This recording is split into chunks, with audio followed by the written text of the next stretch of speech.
Hello everybody, welcome to my YouTube channel, Facebook, wherever I'm gonna post this video on. This is Lorato Maling. I am somewhat aged and I'm a widow. So today I would like to record something with regards to the death of my husband. And I know people have been asking themselves, those who know me, how I've been coping and all of that. So today I decided that I will record something with regards to that. Before I can continue, please make sure that you subscribe to my YouTube channel. You like this video, share this video, because I believe it can and will help quite a lot of people out there, whether you're a widow or not. Hit the bell button so that you can get more notifications on my videos.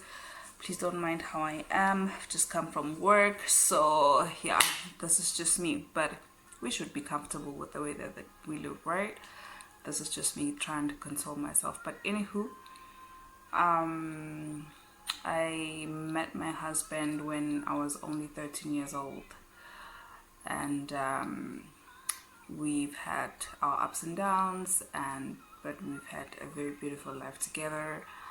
And last year in December he went out, and that morning we were not talking. The previous night we had a bit of an argument, and we both had like very strong personalities, so it kind of, one had to back down, and I wasn't willing to. So he left in the morning to go to another town. He was a biker, so I would understand. I wouldn't question where he was going, so I just let him go. But I had this feeling, and then I kind of told him, "Where are you going? You're not supposed to go." And then he was like, "Yeah," with that attitude to say, "Yeah, whatever, now you're trying to control me," and stuff like that. So he left that morning, and then obviously later on I had a meeting or a service. Yeah, it was a meeting at church. So I went to church, and then while I was there, we were just wrapping up the meeting and stuff like that, and then I received a call from one of his friends to say he had an accident. So I kind of went there to the scene, and he had broken his leg, the femur bone, which is the upper leg.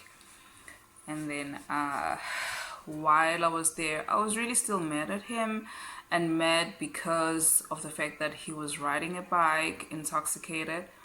And then I was mad at his friends because they had let him ride a bike intoxicated. They should have, I still think they should have taken the bike, threw it in one of the vans, and then drove with him, because they could see that he was intoxicated. So he was crying for me as soon as I saw him. He was in shock, not really in pain then, because I think his body and his injury was still very warm and everything, so there wasn't really much pain, but he was in shock. So when I got there, I started holding his hand. He was really hysterical. He was asking people to shoot him and stuff like that. And then I was like, okay, but this is my habit, trying to throw up a bit of drama there and tantrums and stuff. So obviously we went to the hospital, and then there he received the much needed attention and stuff like that. And he was asking me, laughing at me, to say, are you not angry at me anymore? Do you not hate me anymore? I said, I do. I'm so angry at you, you don't understand. But then again, of course we laughed about it, and every time I would say that, I would give him a kiss on the forehead, because that's just our love. We never forgot how to love each other. So fast forward, he was in the hospital from the 14th of December up until the day of his death. He was a-okay. When I remember the night that he died, I checked on him at 7 o'clock, because I had to be at the hospital every single visiting hour, because then I had to bring him food. I had to bring him breakfast, I had to bring him lunch, I had to bring him dinner, because I just refused for my husband to eat hospital food. I bought him everything, I brought him everything down to water. I didn't want him to drink hospital water because it was directly from the tap, and we don't know tap water these days. So with that said, I went to check on him 7 o'clock, made him light dinner because he was supposed to go to theater the next day, which is the day before he died. So I was anticipating him to go to theater, and then also so that we can just, get this thing over and done with. He can come home and I can take better care of him and all of that. So around about 9:45 at night, when I was ready to go to bed, I received a call from him, and he was like, "Love, I'm going to bed now. I'm sleeping. So good night. I will see you tomorrow." And then I was like, "Okay, cool." I said, "Are you gonna come in the morning earlier to bathe me?" Because he was immobile. He couldn't move from the bed because he would risk hurting himself, and besides, his leg was like broken still, and he needed to not move at all. So I had to bathe him as well, the hospital. So I would come literally like 4 times in a day. And then I said, of course I will. I will come around 6 o'clock to bathe you so that you can go to the theater clean, and then I will see you after theater. I just trusted it that everything is gonna go well.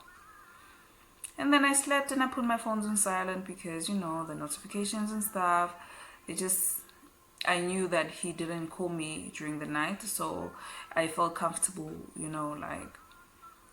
placing my phones on silent, and then I slept.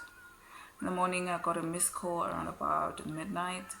I couldn't recognize the number, and when I called the number, the contact app immediately says Ermelo Hospital, and I was like, what the heck is going on? Then I tried to call the number and they didn't pick up, and then I tried to call him now or send him a text, and even if he's sleeping, he would wake up to actually respond to my text, but that day he didn't.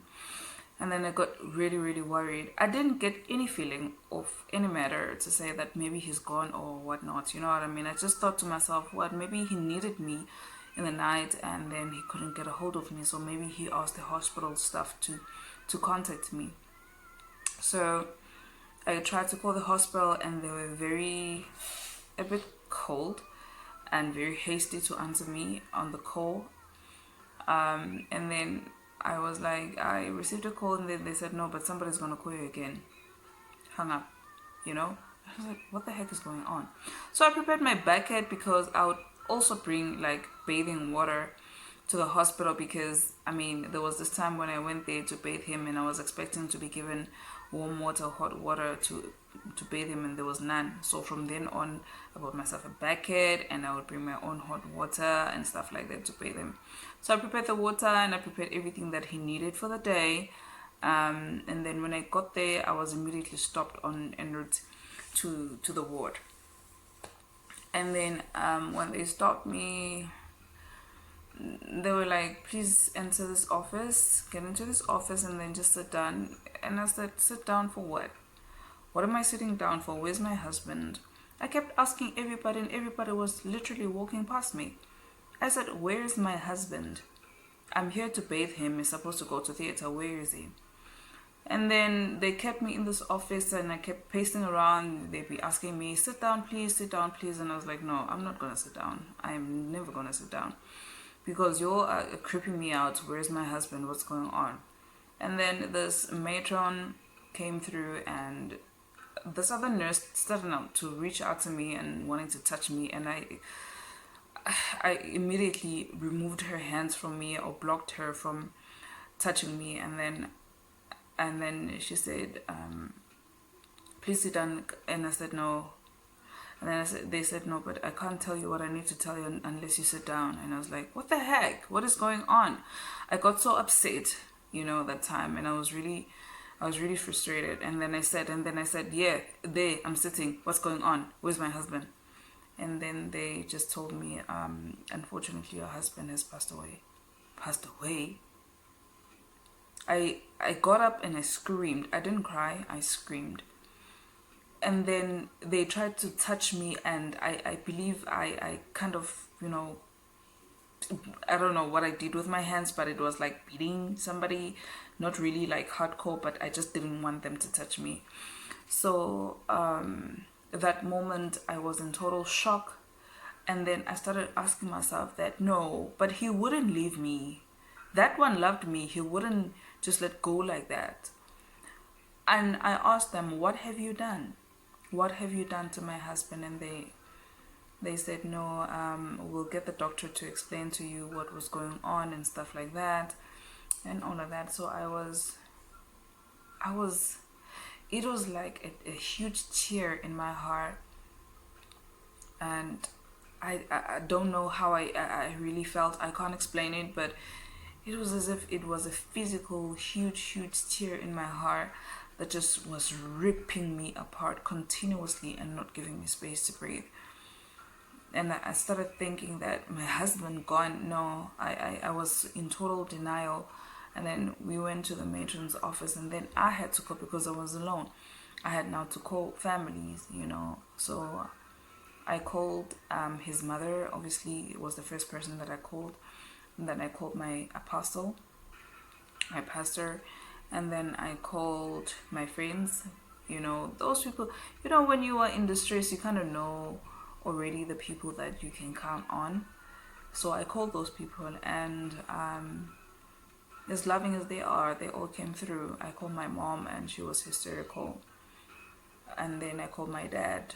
And then, those who could come did come. And those who could delegate did delegate some people to come through. And then I wasn't crying still. I waited for the mother, and then I was the one who delivered the news to her to say, he's gone. I think then it hit me because that's when I cried. I cried out when I saw my mom. I cried. And usually when I cry, I don't usually cry. So usually when I cry, I don't want anybody getting close to me or hugging me or touching me or petting me or whatever. I don't like that. I'd much rather have like people not touch me at all and just let me be. So I bended over the table and then started crying. And then I got up from there and I said, where's the doctor? I want to know what happened.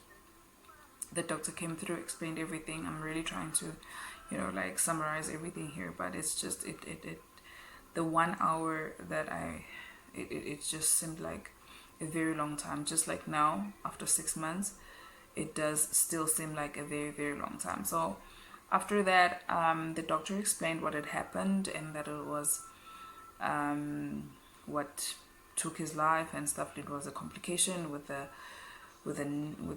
injury and stuff like that. So I thought to myself, wow, so now he's gonna leave me like that. And I started blaming him, because that's what you do. I mean, I felt as though he was supposed to fight a little harder.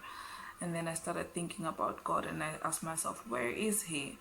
Why could he give me such a husband and take him at such a young age? What am I supposed to do? How am I supposed to go on to live without him? Because all my life I have been with him. So we went to see him, and really it was as though he was just sleeping. When I saw him, I felt as though maybe he's even cold because he was sleeping, but I only saw him through the window, and then I cried because he wasn't moving. It was the most heartbreaking time of my life. I'm trying not to cry right now because I'm not really a crier, but yeah. And thereafter, it was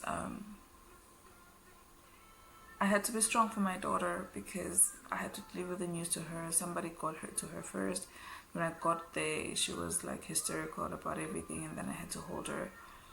I can clearly say that I didn't really have time to mourn my husband, but I didn't, and I had to actually man up because he was not there anymore, and actually take care of the child and take care of the household and all the paperwork that goes along with losing a loved one and losing a spouse, and all the running around and the funeral and everything.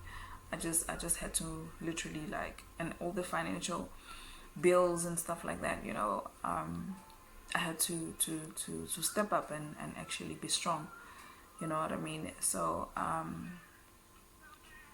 I just wanted to share that first part of what had happened. And his funeral was, it somehow it introduced me to the person that he was, because to me he was my husband, but I did not know that he was so much more out there, as a biker, as a giver, as a mentor, as an uncle, as a friend. He was so much more.